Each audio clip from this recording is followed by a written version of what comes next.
नमस्कार दोस्तों, आप पढ़ रहे हैं प्रीपोजिशंस, जिनको हम हिंदी में क्या कहते हैं, संबंध सूचक अवयव कहते हैं। अब देखिए इसमें हम क्या क्या पढ़ेंगे, above, over, below, under, up और फिर जो है डाउन का प्रयोग सीखेंगे कहां कहां पे होता है।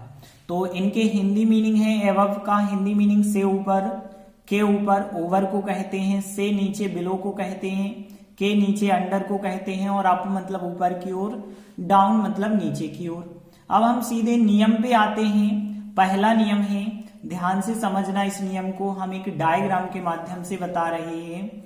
यदि कोई वस्तु है और इस वस्तु के लंबवत दिशा में, ऊपर की तरफ लंबवत दिशा में, ऊर्ध्वाधर दिशा में यदि कोई वस्तु है तो उसे हम ओवर करके बताएंगे, और यदि जस्ट नीचे है और वो भी ऊर्ध्वाधर दिशा में तो उसे अंडर के द्वारा बताएंगे। लेकिन ध्यान देना, वो टच में नहीं है, मतलब एक वस्तु है, उस वस्तु के ऊपर कोई वस्तु है, दोनों आपस में टच में बिल्कुल नहीं है तो ओवर के द्वारा बताएंगे, और यदि वो नीचे है तो अंडर के द्वारा बताएंगे। लेकिन यदि वो सीधी लंबवत नहीं है, कहीं तिरछे में फैली होती है तो उसे हम ऊपर वाले को एबव के द्वारा बताते हैं। लेकिन वो वस्तु नीचे होती है, नीचे कुछ दूरी ज्यादा हो सकती है तो हम बिलो के द्वारा बताते हैं। ध्यान देना, ओवर में और अंडर में एक सामान्य दूरी होती है, ज्यादा दूरी नहीं होती है। कोई वस्तु किसी वस्तु के ऊपर है, यदि सामान्य दूरी है तो ओवर के द्वारा, लेकिन मान के चलो बहुत ज्यादा दूरी होती है तो ये पूरा क्षेत्र जो है एबव का कहलाता है। वैसे ही नीचे भी हम देखें, यदि जो है कम दूरी है और नीचे है तो वो अंडर कहलाती है, लेकिन ज्यादा दूरी है तो वो बिलो कहलाता है। आगे और भी जब हम देखेंगे एग्जाम्पल तो और अच्छे से क्लियर होगा। तो देखिए हमने नियम में क्या देखा, के ऊपर की स्थिति में लेकिन स्पर्श नहीं है और ऊर्ध्वाधर लंबवत है, जैसे कोई वस्तु है इसके ऊपर है तो देखिए यहाँ पे स्पर्श तो नहीं है और जो है इसके जस्ट ऊपर है, मतलब लंबवत स्थिति में भी है, तो इस स्थिति को हम ओवर के द्वारा बताते हैं। ओवर की स्थिति दूसरी भी होती है जब कवरिंग करते हुए स्पर्श करता, जैसे मान के चलिए कोई वस्तु थी, अब वो यहां से यहां इसके ऊपर से कोई चीज निकल गई या कोई चीज इसके ऊपर बिछा दी गई तो वो स्पर्श हो सकता है, कर भी जाए या ना भी करे। जैसे एक नदी है, नदी के ऊपर से ब्रिज बना देते हैं तो वो क्या करता है, एक छोर से लगा के दूसरे छोर तक कवर कर लेता है ब्रिज। तो यहाँ पे ये कहलाती है ओवर की कंडीशन, जब एक छोर से लगा के दूसरे छोर तक वस्तु को कवर किया जाता है। आगे देखिए एबव की बात करें, एबव से ऊपर तो होता है लेकिन स्पर्श नहीं। जैसे यहाँ पे हम बता रहे हैं ना, इसके ऊपर है तो हम ओवर लगा रहे, लेकिन स्पर्श नहीं है। एबव में भी स्पर्श नहीं होता है, लेकिन एबव में ओवर से अधिक ऊंचाई होती है और अधिक ऊंचाई पे बिखरा हुआ माहौल होता है। मतलब इसके ऊपर इतनी कुछ बहुत सारी दूरी पे कोई बिखरी हुई चीज होगी। जैसे हम कहें कि हमारे ऊपर बादल जो होते हैं वो बिखरे हुए होते हैं तो बहुत ज्यादा ऊंचाई हो जाती है, तो वहां पे जो है हम किसका उपयोग करेंगे, फिर एबव का। लेकिन हम कहें पंखा जो है हमारे ऊपर है तो वहां पे देखिए पंखा बिखरा हुआ तो नहीं होता और इतनी ज्यादा हाइट पे भी नहीं होता है, तो वहां पे हम ओवर का प्रयोग कर सकते हैं। आगे देखिए यहाँ पे एबव का प्रयोग हम लेवल में ऊपर दर्शाने के लिए भी करते हैं। यदि कोई चीज लेवल में, जैसे कहते हैं समुद्री तल से इतने ऊपर है तो वहां भी हम लेवल को दर्शाने में एबव का प्रयोग कर सकते हैं। यदि संख्या या मात्रा में अधिक है कोई संख्या, जैसे हमने कहा कि इतने तक स्टूडेंट हो सकते हैं, अधिकतम जो है इतने स्टूडेंट हो सकते हैं, तो वहां पे जो है एबव का हम प्रयोग कर सकते हैं। आगे देखते हैं अंडर, तो अंडर का मतलब होता है के नीचे, लेकिन स्पर्श नहीं होता है। हमने यहाँ पे आपको एग्जाम्पल में बताया था, एक वस्तु और उस वस्तु के नीचे अंडर होता है तो लेकिन दूरी जो है कम होती है, ज्यादा दूरी नहीं होती है। लेकिन यदि दूरी ज्यादा कर दी जाए अंडर से तो फिर वहां बिलो का प्रयोग होने लगता है। और यहाँ पे हाँ लेवल में ऊपर दर्शाते हैं एवब से, लेकिन लेवल में नीचे यदि कोई चीज है, जैसे समुद्री तट से इतने नीचे है तो वो लेवल कहलाएगा। अब गरीबी रेखा से नीचे हैं तो वो बिलो कहलाएगा। और जो है आप किसी स्तर में नीचे हैं तो वो कहलाता है बिलो। तो ध्यान देना, बिलो में हम लेवल को दर्शा सकते हैं। तो ये था हमारा पहला नियम। कुछ एग्जाम्पल भी हम ले लेते हैं, जैसे there is a bridge over the river. नदी के ऊपर क्या है, एक ब्रिज है। हमने बताया था कवर करते हुए कोई स्थिति होती है जब, ठीक है। नदी ये हो गई, नदी के ऊपर ब्रिज बना दिया गया तो ब्रिज क्या करेगा, उसे कवर कर लेगा। तो यहाँ पे फिर ओवर राइट आंसर होगा।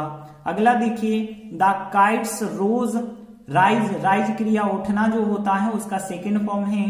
एवब द क्लाउड्स मतलब जो पतंगे हैं वो बादलों के ऊपर चली गई, मतलब यहाँ पे बादल जो है बहुत ऊंचाई पे होते हैं, ओवर से ज्यादा ऊंचाई होती है, इसलिए यहाँ एवब का प्रयोग करेंगे। अगला वाक्य देखिए, mom is sitting under the tree. क्या जो माँ है वो कहाँ बैठी हैं, पेड़ के नीचे बैठी हैं। तो यहाँ पे पेड़ के नीचे, तो के नीचे के अर्थ में जब किसी स्थान के नीचे होते हैं हम तो वहां भी अंडर। अब यहाँ पे इतनी ज्यादा दूरी, देखिए हमने बताया था अंडर जो होता है कम दूरी को दर्शाता, मतलब पेड़ होगा उस पेड़ के नीचे, और ज्यादा नीचे नहीं कह रहे वरना आप जड़ों के तक नीचे कहने लगो, ऐसा नहीं। तो जड़ों के नीचे होता तब बात अलग थी कि ज्यादा दूरी हो जाती, फिर यहाँ एक सामान्य सी दूरी होगी, इसलिए अंडर का प्रयोग। आगे देखते हैं, his income is below RS 5000 per month, मतलब जो है उसकी आय जो है 5000 रुपए प्रति माह से कम है। तो यहाँ पे हम बिलो का प्रयोग, क्योंकि हम दर्शा रहे लेवल में नीचा दर्शा रहे, यहाँ पे लेवल में, यहाँ पे अंडर नहीं आप लगा सकते, यहाँ पे बिलो होगा क्योंकि आय का स्तर जो होता है उससे नीचे है, तो यहाँ पे बिलो हो जाएगा। तो ये देखा हमने पहला नियम। आगे देखते हैं दूसरे नियम की ओर चलते हैं। तो दूसरा नियम क्या है, अप की बात करें तो अप भी होता है जब दिशा को ऊपर की ओर दर्शाना होता है तो वहां अप, लेकिन जो है दिशा को नीचे की ओर दर्शाना होता है तो वो डाउन कहलाता है। जैसे मान के चलिए ये सीढ़ियां आपको दिख रही हैं, यहां से यदि आप जो है ऊपर की दिशा की तरफ जाना चाहते हैं तो वो अप की कंडीशन, लेकिन ऊपर से नीचे तरफ आना चाहते हैं तो वो डाउन की कंडीशन। तो यहाँ पे सीधी सी बात, जब ऊपर की दिशा की ओर बात करें तो वहां अप, लेकिन नीचे की दिशा की ओर बात करें तो वहां पे डाउन होता है। एग्जाम्पल ले लेते हैं, जैसे यहाँ पे देखिए, बैलून इज गोइंग अप, क्या जो गुब्बारा है वो ऊपर जा रहा है, इसका मतलब वो ऊपर की दिशा की ओर जा रहा है। अगला एग्जाम्पल देखिए, प्राइसेस आर राइजिंग अप, मतलब जो कीमतें हैं वो बढ़ती जा रही हैं, मतलब वो अभी जहां थी उससे जो है ऊपर की तरफ होती जा रही हैं। तो यहाँ पे भी अप का प्रयोग। अगला देखिए कि water level is going down, जो पानी का स्तर है वो नीचे चला जा रहा है, तो गोइंग डाउन वो नीचे की ओर, जैसे अभी पानी का स्तर यहाँ था वो नीचे हो गया और नीचे हो गया, तो यहाँ पे भी जो है हम डाउन का प्रयोग कर सकते हैं। अगला वाक्य देखिए, तो यहाँ पे प्राइसेस आर फॉलिंग डाउन, जो कीमतें हैं वो गिर रही हैं, डाउन मतलब नीचे गिर रही हैं, तो पानी का स्तर भी नीचे जा रहा है और कीमतें भी नीचे गिरती जा रही हैं। नीचे गिरती जाना मतलब जो है ऐसा नहीं कि कोई स्थान है उस स्थान के नीचे चली गई, ऐसा नहीं है।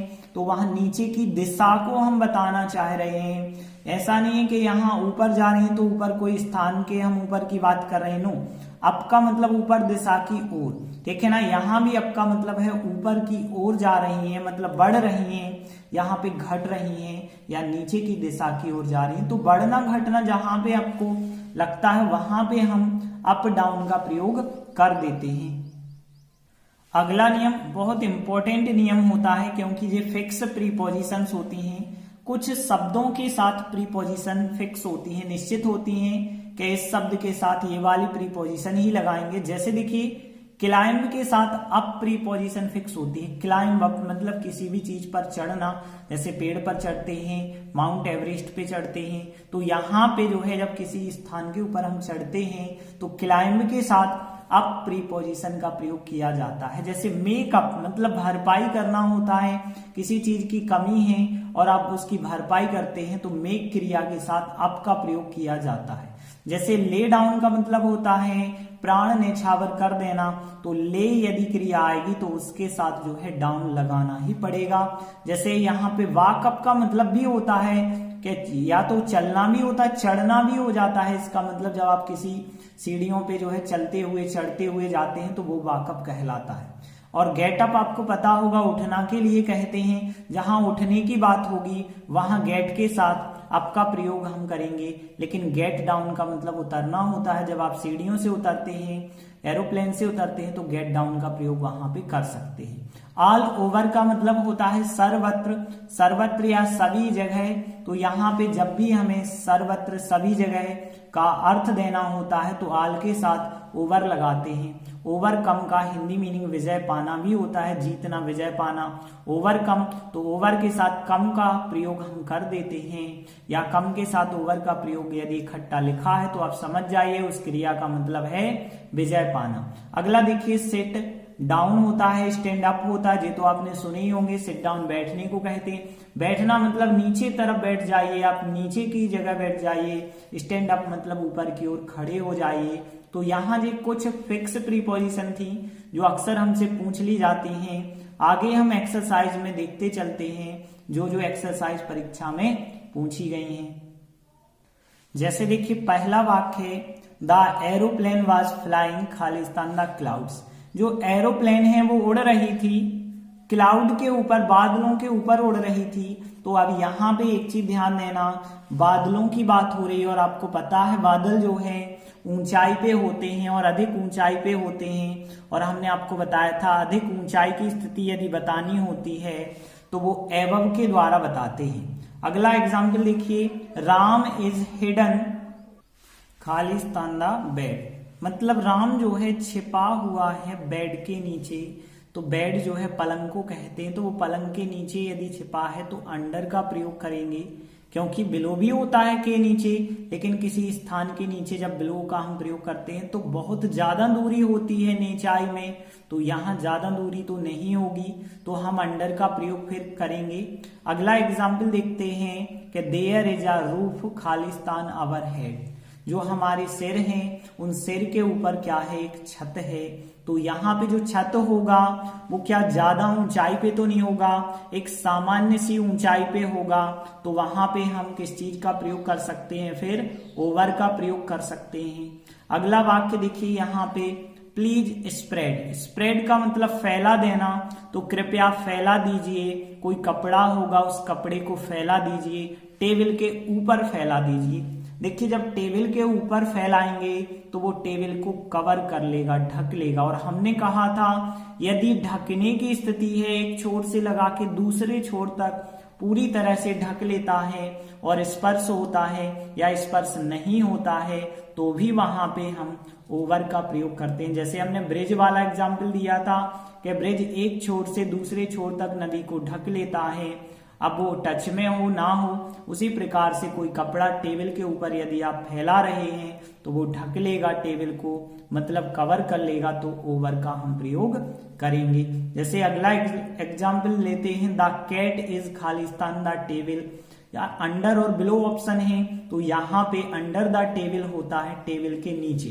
तो टेबल के नीचे बिल्ली है यदि, तो यहाँ पे ज्यादा जो है नीचे तो नहीं होगी, एक सामान्य सी दूरी का नीचे शब्द बताना अंडर के द्वारा बताया जाता है। अगला देखिए, he is Khalistan poverty line. गरीबी रेखा को कहते हैं कि वह गरीबी रेखा के नीचे है। तो हमने बताया जब कोई लेवल बताते हैं, स्तर बताते हैं, तो वो अंडर नहीं बताता, वो फिर बिलो बताता है। किसी लेवल में नीचा एक गरीबी रेखा होती है, एक लेवल है वो, और उसके नीचे कोई है तो वो अंडर के द्वारा नहीं बता पाएंगे, आप बिलो यहाँ पे बताना होगा। अगला एग्जाम्पल देखते हैं, द डॉग जंप। डॉग ने जंप किया और फिर जो है वाल के ऊपर से जंप किया। वाल दीवार होती है दीवार के ऊपर से जब जंप किया तो वो हमने कहा था ना कि जब एक छोर से दूसरे छोर पर, मतलब दीवार थी, अब दीवार को वो नॉक करके गया है, जंप करके गया है, तो वहां पे ओवर, क्योंकि दीवार कवर हो गई ना, जैसे नदी को ब्रिज ने कवर कर दिया, वैसे इस डॉग ने जो है दीवार को कवर कर दिया, मतलब दीवार के एक छोर से दूसरे छोर वो उछल के चला गया, जंप करके चला गया। अगला देखते हैं, द स्काई इज, के आकाश है, माई हेड, मेरे सिर के ऊपर है। तो यहाँ पे जो आकाश है वो तो बहुत ऊंचाई पे होता है, ज्यादा ऊंचाई होगी, इस वजह से हम यहाँ पे ओवर का प्रयोग करेंगे। आ बर्ड फ्लू, एक पक्षी जो है, फ्लू मतलब उड़ गया, और खालिस्तान माई हेड, मेरे सिर के ऊपर से, पक्षी ज्यादा ऊपर से नहीं उड़ा होगा, निश्चित है कि कम ऊंचाई पे होगा, ऊपर तो होगा लेकिन कम ऊंचाई पे होगा, तो यहाँ पे ओवर आ जाएगा, लेकिन यहाँ स्काई ज्यादा ऊंचे होगा, इस वजह से एबव आ जाएगा। अगला देखिए, यहाँ वी आर क्लाइंबिंग खालिस्तान द माउंटेन, के हम जो है माउंटेन, पर्वत पे चढ़ रहे हैं। तो यहाँ पे यदि हम देखें, क्लाइंब के साथ हमने अप बताया था, जब हम किसी स्थान पे चढ़ते हैं तो वहां क्लाइंब के साथ अप प्रीपोजिशन, एक फिक्स प्रीपोजिशन थी। आगे का वाक्य देखते हैं कि लिफ्ट योर हैंड्स, लिफ्ट मतलब उठा लीजिए, अपने हाथों को उठा लीजिए। अब अप ही आप करेंगे, क्योंकि हाथों को उठाना मतलब ऊपर की तरफ उठाना, तो अप हो जाएगा, डाउन यहाँ पे नहीं हो सकता है, क्योंकि यदि कहा होगा नीचे झुका लीजिए तो आप यहाँ पे डाउन करते, लेकिन उठाना मतलब कहलाता है ऊपर की तरफ उठाना, इसलिए यहाँ पे अप राइट आंसर हो जाएगा। अगला देखिए, देयर आर खालिस्तान 50 स्टूडेंट्स इन माई क्लास। देखिए एवब और ओवर, देखिए हमने यहाँ पे आपको बताया था, जब संख्या या मात्रा में अधिक की बात करते हैं तो वहां पे एवब का प्रयोग करते हैं, ओवर का प्रयोग बिल्कुल नहीं करते हैं। लगभग की बात करते हैं, मात्रा में अधिक, के कक्षा में जो है 50 से ज्यादा छात्र हैं, तो वहां पे जो है एवब ही लगाएंगे। अगला वाक्य देखिए, माउंट एवरेस्ट इज जो है 8,850 मीटर, खालिस्तान सी लेवल, सी लेवल समुद्र का स्तर कहलाता है, तो यहाँ जो माउंट एवरेस्ट है वो समुद्र स्तर से जो है कितना ऊंचा है, 8,850 मीटर ऊंचा है। तो देखिए हमने बताया था, जब किसी लेवल से बात करते हैं तो वहां पे एवब का प्रयोग होता है, ओवर का प्रयोग बिल्कुल नहीं वहां पे कर सकते, तो यहाँ पे एवब राइट आंसर होगा। अगला वाक्य देखिए, वी लिव खालिस्तान द स्काई, हम आसमान के नीचे रहते हैं, तो अंडर होगा या विलो होगा। तो हमने आपको बताया था कि अंडर एक सामान्य सी नीचे की दूरी दर्शाने के लिए करते हैं, लेकिन जब ज्यादा दूरी होती है तो वहां बिलो का प्रयोग कर देते हैं। तो यहाँ यदि आप देखें तो यहाँ पे बिलो राइट आंसर होगा, क्योंकि आकाश के नीचे, तो आकाश से कितने नीचे आप रहते हैं, तो बहुत सारी दूरी होगी जिसके नीचे आप रहते हैं, तो यहाँ बिलो का प्रयोग करेंगे। अगला देखते हैं कि read the following passage carefully and answer the question given. अब ये वाक्य तो आपने पढ़ा होगा कि गिवन के साथ हम बिलो का प्रयोग करते हैं। क्यों करते हैं, अंडर का प्रयोग क्यों नहीं करते, क्योंकि अंडर का प्रयोग हम तब करते जब बिल्कुल जस्ट नीचे होता।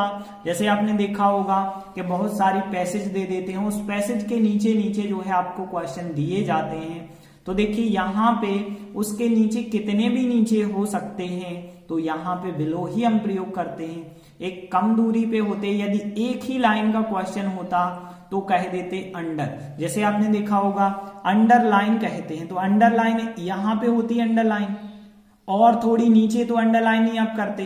अंडरलाइन का मतलब है कि जो वर्ड लिखा है उसके नीचे, जस्ट नीचे ही आप लाइन को अंडर करेंगे, लेकिन यदि बिलो लाइन कहा होता तो आप जो है इस लाइन के और नीचे भी आपके पास क्वेश्चन होते तो वहां पे बिलो का ही तो प्रयोग करते, तो यहाँ पे बिलो ही राइट आंसर होगा। तो इस प्रकार से हमने क्या क्या सीख लिया है, ओवर सीख लिया, एबव सीख लिया, अंडर सीख लिया, बिलो सीख लिया, अप डाउन, जो कि एक्सरसाइज में आपको अच्छे से समझ आ गए होंगे। तो आप जो है हमें कमेंट के द्वारा बताएं कि आपको समझ आ रहा है या नहीं आ रहा है। धन्यवाद।